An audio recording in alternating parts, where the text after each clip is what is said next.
Bonsoir tout le monde, j'espère que vous allez bien. Voilà, rendez-vous pour notre dernière session questions-réponses du mois de juillet, avant les vacances. C'est un dernier petit moment pour répondre à toutes vos questions.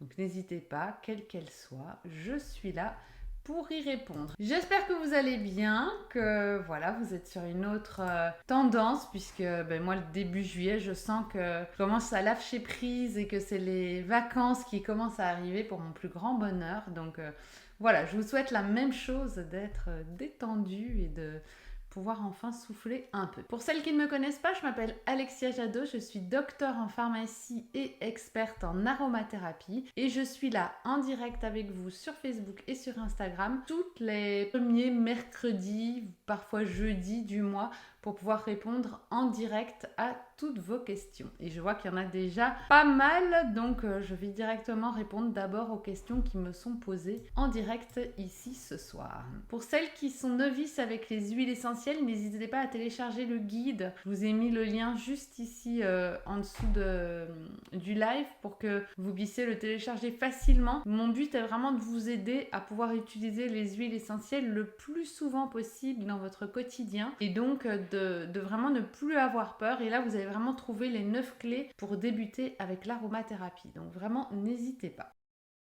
J'ai la question de Laurence Carels. Pour des crampes dans les jambes de manière récurrente pour une personne âgée ayant une greffe de rein il y a quelques années, je voudrais utiliser cette synergie pour la soulager. À 30% pour un total de 30 ml, 21 ml d'huile végétale de calophylle, 9 ml d'huile essentielle de Gaultérie couchée. Gaultérie couchée, c'est de l'aspirine, hein. Donc pour une personne âgée ayant eu une greffe de rein, peut-être pas la première que j'irai chercher, 2 ml d'estragon, 2 ml de basilic exotique, 1 ml de lavandin super. Qu'en pensez-vous? Moi, je pense que c'est pas mal. Après, estragon et basilic, ils sont tous les deux riches en méthylchavicol.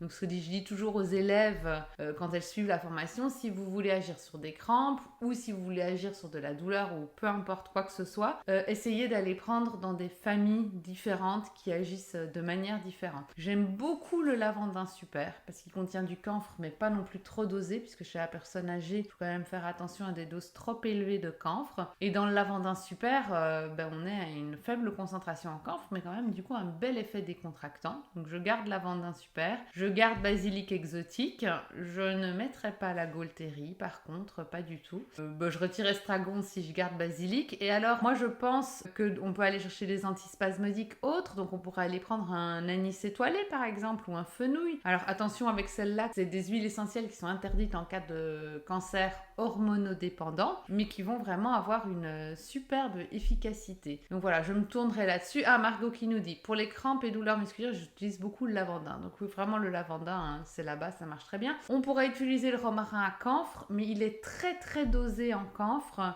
on voit en formation, est une cétone, la bornéone. Moi, j'aime pas des cétones aussi puissantes chez une personne âgée. Donc c'est pour ça que je mettrai mon romarin à camphre de côté. Par contre, si c'est une personne jeune, il est sûr que c'est le romarin à camphre que j'irai chercher en priorité. Donc dis-nous si ça t'aide bien. Alors quelque chose qu'il faut savoir, vous savez qu'en formation, je fais toujours un mélange phyto, aroma, gémeaux, donc je m'éparpille toujours un peu, hein. Mon focus c'est l'aroma, et si la gémeaux peut aider, on y va. Et du coup, ce serait d'aller associer jambes sans repos, en tout cas et crampes musculaires, ça marche très bien, le protocole figuier-tilleul. Donc moi je te conseillerais vraiment, en plus de cette synergie aroma, de lui dire écoute, tu peux en plus prendre 5 gouttes de figuier par exemple le matin, 5 gouttes de tilleul le soir, et ça va te donner aussi de très très bons résultats. Si c'est pas assez puissant en période de crise, tu peux faire par exemple 5 gouttes de figuier matin, midi et soir, 5 gouttes de tilleul le soir, et tu mélanges ton figuier et ton tilleul dans un petit verre d'eau le soir, ou pur, hein, comme elle préfère. Voilà, il n'y a pas de souci, ça marche super bien. Dis-moi si c'est ok. Je prends la question de Mila. Bonsoir, des huiles essentielles pour retrouver la joie de vivre. Merci d'avance. Alors là, ça va être difficile de retrouver sa joie de vivre qu'avec des huiles essentielles. Donc voilà, on ne peut pas dire que les huiles essentielles vont faire retrouver la joie de vivre. Après, il y en a certaines qui vont lutter contre la dépression, on va dire. Et c'est surtout notre huile essentielle de marjolaine à coquille ou de verveine citronnée. Donc voilà, ma liste n'est pas du tout exhaustive, hein. Il y en aura peut-être d'autres, mais moi je trouve que ces deux-là marchent très bien. Et tu peux les utiliser en olfaction, donc à respirer. Attention que la verveine citronnée doit quand même être diluée, donc je la diluerai dans une huile végétale, mais comme tu vas l'utiliser en olfaction, tu vas en mettre quelques gouttes sur tes poignets et bien respirer, c'est la voie d'administration qui marche le mieux pour tout ce qui va être émotionnel, donc ça ne sert à rien d'avaler les huiles essentielles. Il faut la diluer dans une huile végétale de noyau d'abricot. Pourquoi? Parce que le noyau d'abricot est une huile végétale qui n'a pas d'odeur. Et si tu veux pratiquer l'olfaction, il faut que ton huile végétale ne vienne pas interférer avec l'odeur des huiles essentielles. Donc c'est pour ça que je prendrais vraiment l'huile végétale de noyau d'abricot. Donc moi j'aime pas l'odeur de la marjolaine à coquille, donc ça ne marchera pas pour moi. J'adore l'odeur de la verveine citronnée, donc c'est plutôt vers celle-là que je me dirigerai. Et du coup, je diluerai ma verveine citronnée dans mon huile végétale de noyau d'abricot. Synergie à 10-20%, vous allez voir, avec une verveine citronnée est suffisante parce qu'elle sent vraiment très très fort. 2 gouttes sur les poignets, poignet contre poignet, et je pratique 3 longues et profondes inspirations. Tu as aussi l'huile essentielle de Néroli, qui est l'huile essentielle de fleurs d'oranger, qu'on appelle l'huile essentielle de la joie de vivre. Et d'ailleurs, on mettait sur la tête d'une femme qui allait se marier une couronne de fleurs de Néroli. Donc c'est vraiment signe de joie de vivre. Voilà quelques pistes. Donc marjolaine à coquille, verveine citronnée, Néroli, tu es déjà bien. Après, on ira vraiment sur ces huiles essentielles-là et pas vers une orange douce, un petit grain bigarade et tout ça qui sont peut-être un peu trop peu forts pour vraiment dire de retrouver la joie de vivre.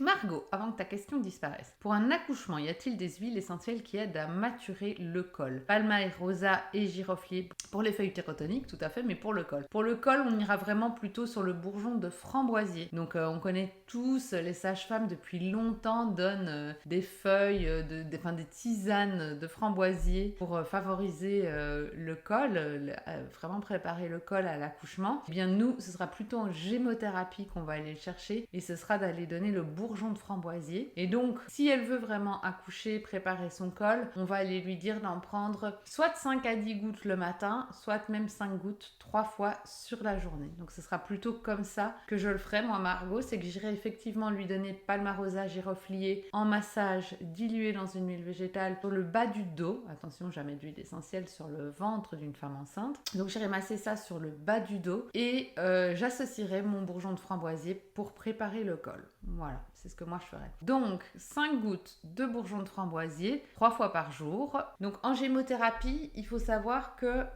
on est toujours un traitement de crise 5 gouttes 3 fois par jour, un traitement de fond 5 à 15 gouttes une fois par jour. Donc c'est à voir. Est-ce que je veux le faire pendant longtemps et c'est toujours 3 semaines sur 4? Est-ce que c'est un problème que je vais faire pendant plusieurs mois et donc 3 semaines sur 4, je prendrai 5 à 15 gouttes une fois par jour et on dit toujours la plus petite dose nécessaire. Si maintenant je suis en crise, je vais prendre 5 gouttes matin, midi et soir. Et donc à savoir pour ta femme dont on veut ramollir le col, est-ce qu'elle veut effectivement que ça aille vite ou est-ce que elle préfère prendre un peu son temps? Donc si elle préfère prendre un peu son temps, on va lui conseiller bien avant de prendre ces 5 à 15 gouttes le matin. Ça va aller tout en douceur, très lentement. Si elle a besoin d'un effet beaucoup plus rapide, on va lui donner un message beaucoup plus fort au col et on va lui dire 5 gouttes 3 fois par jour. Ensuite, Mila qui nous dit des huiles essentielles pour les cystites récidivantes en phase aiguë. Moi, j'aime pas trop traiter avec des huiles essentielles des cystites récidivantes en phase aiguë. Je pense que là, c'est vraiment vers des antibiotiques qu'il faut se tourner, surtout que les cystites, ça peut monter facilement vers le rein. Donc voilà, on fera très attention. Donc non, pas d'huile essentielle pour des cystites récidivantes en phase aiguë. Maintenant, si on est vraiment sur des tout débuts de cystite ou de la prévention de cystite, l'huile essentielle d'origan fonctionne très bien et donc on pourra aller conseiller à la personne de prendre, moi je conseille des capsules toutes faites d'origan parce que l'origan est une huile essentielle qui est quand même très caustique, donc qui peut provoquer des brûlures et donc il vaudra mieux du coup la diluer. Donc du coup je conseille de prendre des capsules dans le commerce, vous allez trouver des capsules d'origan ou de sarriette des montagnes ou de thym à thymol. En fait on est vraiment sur la classe des huiles essentielles phénolées qu'on dit à phénol qui fonctionnent très très bien et donc je te conseillerais de te tourner vraiment plutôt vers ça, à savoir de donner par exemple environ 150 mg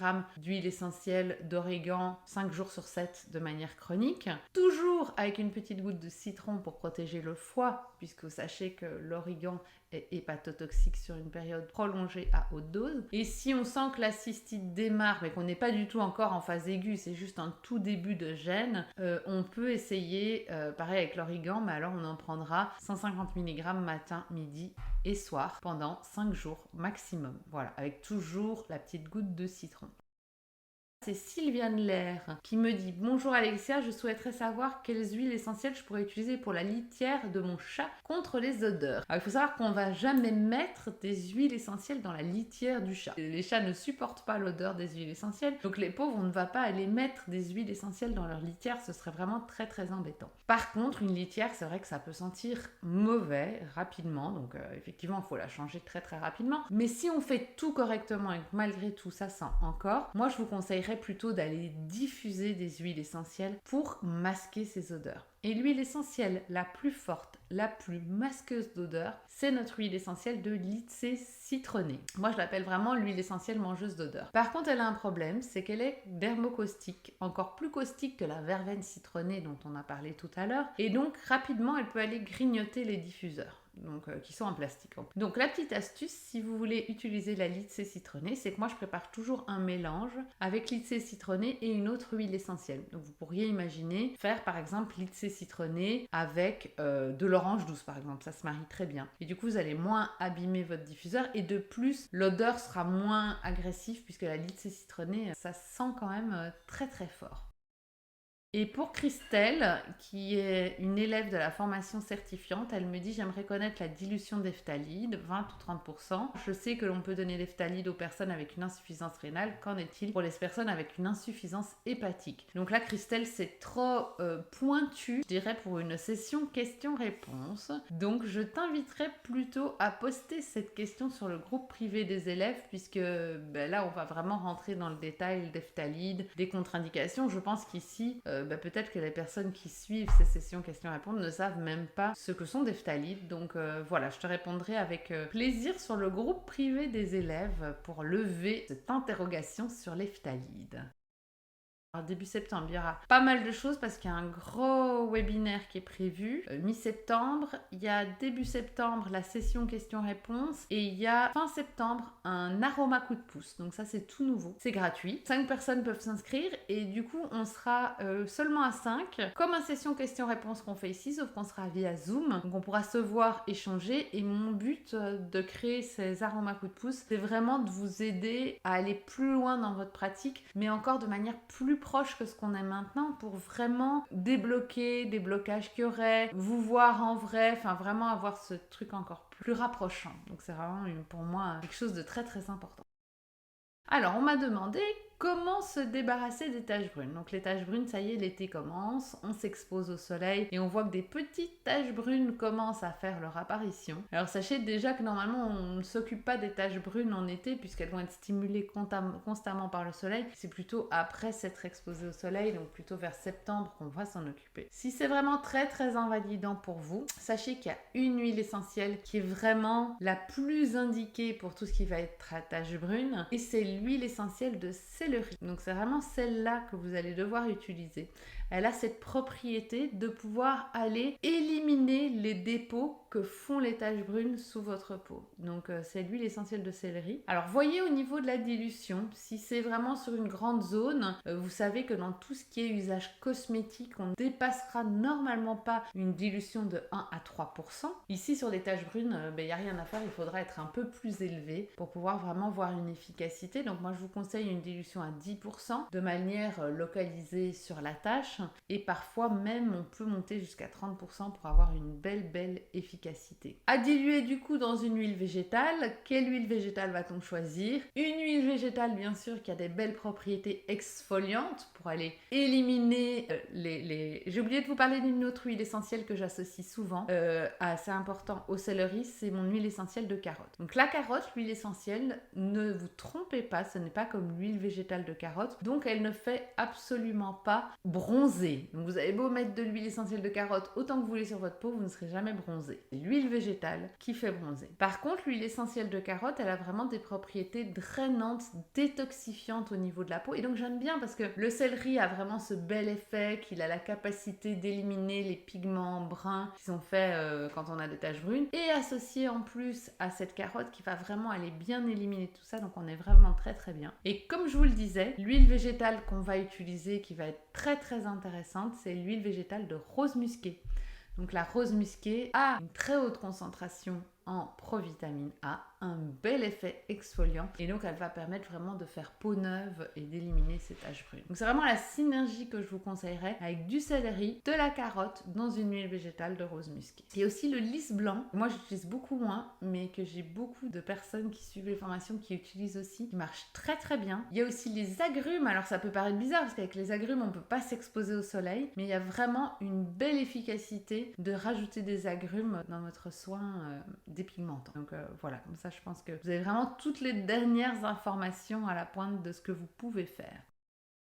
Alors Margot nous demande, qu'est-ce que tu ferais comme synergie pour un flacon type barrière à insectes, pour araignées, pince à oreilles, petite bestiole volante, donc en fait c'est un peu tout ce qui se passe. C'est intéressant comme question parce que je viens de faire un rédactionnel pour Biocontact, hein, donc c'est un magazine qui est distribué à plus de, pas moi, 100 000, 200 000 exemplaires dans vos magasins bio et que vous pouvez avoir gratuitement. Et justement il me demandait de faire des synergies contre les moustiques. Bon, ça, vous le connaissez, j'en ai déjà parlé dans beaucoup de vidéos, mais aussi pour tout ce qui est fourmis, insectes volants et tout ce qui nous embête. Et du coup, je vais vous donner ce que je leur ai dit. Alors, soit vous allez chercher votre Biocontact dans votre magasin bio le plus proche, soit, pour pas que vous deviez courir, je vais vous dire, en fait, c'est dans un flacon de 100 ml, vous allez mettre 3 ml de lavande vraie, 2 ml de menthe poivrée, 2 ml de basilic exotique et 3 ml d'eucalyptus citronné. Et ce flacon, vous allez le remplir à ras-bord ensuite avec de l'alcool dénaturé. Vous agitez et vous vaporisez cette solution partout où vous en avez besoin. Donc au niveau des portes, des fenêtres, des plinthes, et ça va vraiment empêcher le passage de tous ces insectes dans votre maison. Et vous verrez même que par rapport à ce que je vous ai dit, puisqu'on est de plus en plus, même dans les produits qui sont faits de manière industrielle, on va dire, on va de plus en plus, de toute façon le consommateur veut de plus en plus de produits bio, de produits naturels. Et donc vous allez voir, prêtez attention quand vous allez chercher des produits anti-fourmis, anti-mouches dans les magasins. De plus en plus, vous allez voir que les huiles essentielles que je viens de vous citer sont repris dans ces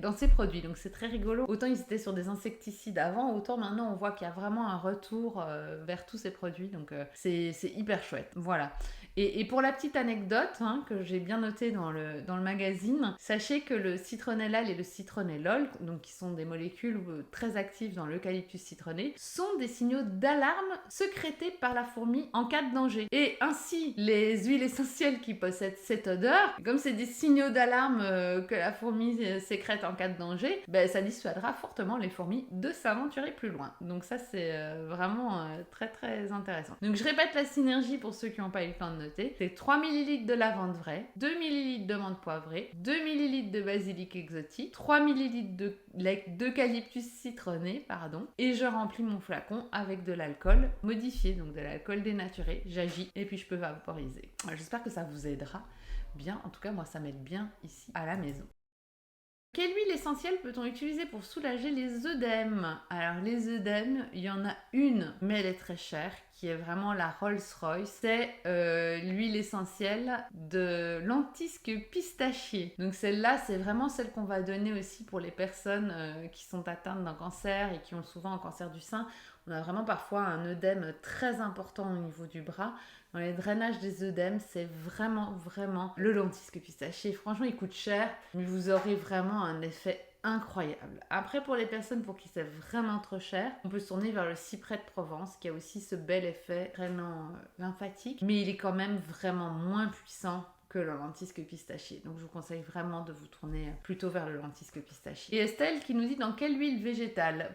Je suppose que tu parles de lentisque pistachier. Alors je le mets d'office dans une huile végétale de calophylle, qui est vraiment mon huile végétale circulatoire. À chaque fois que vous pensez circulation, vous devez penser à l'huile végétale de calophylle. Mais l'huile de végétale de calophylle étant grasse et pas très confortable, je vais mettre environ dans ma synergie 10 à 20% de calophylle. Donc sachez qu'une synergie circulatoire, normalement c'est une concentration à 10% environ. Donc, si je prends un flacon de 100 ml, pour vous faire simple, je vais mettre 10 ml d'huile essentielle. Je vais mettre 10 ml de calophylle et je vais mettre 80 ml d'une huile végétale qui pénètre très rapidement, comme Margot nous le dit. Donc Margot, qui est élève de la formation, elle a bien les réflexes, elle répond calophylle et macadamia. Et oui, je vais la mettre ensuite 80 ml de macadamia. Pourquoi? Parce que le macadamia est une huile végétale sèche et donc en massant, vous allez vraiment pouvoir vous rhabiller directement après, pas avoir la sensation d'être collant, parce que franchement, être collant, c'est vraiment un frein à faire correctement ce qu'on vous a demandé de faire, donc en l'occurrence d'appliquer les huiles essentielles. Plein de fois, moi j'ai vu des patients qui arrêtaient simplement parce qu'ils restent collants, ils restent gras, ça ne leur plaît pas.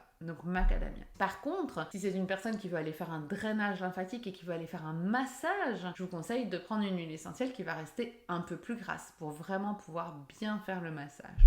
Alors Estelle nous demande, est-ce qu'une huile d'onagre peut faire l'affaire? Oui, une huile d'onagre peut tout à fait faire l'affaire. Par contre, là, tu vas rester beaucoup plus grasse et l'huile d'onagre a une odeur qui est aussi un peu particulière, donc qui plaît pas toujours, surtout en massage. Mais voilà, ça peut tout à fait faire l'affaire.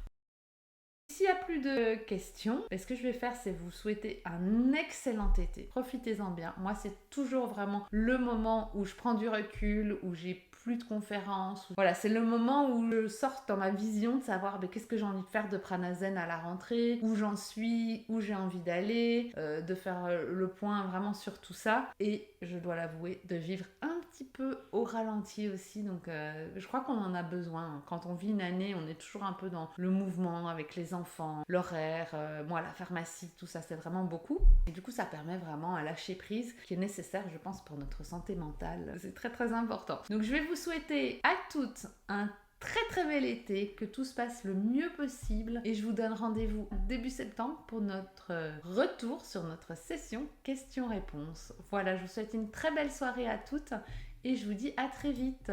Belle soirée! Si cette vidéo t'a plu, je t'invite à me laisser un commentaire et je te donne rendez-vous dans 15 jours pour une nouvelle vidéo.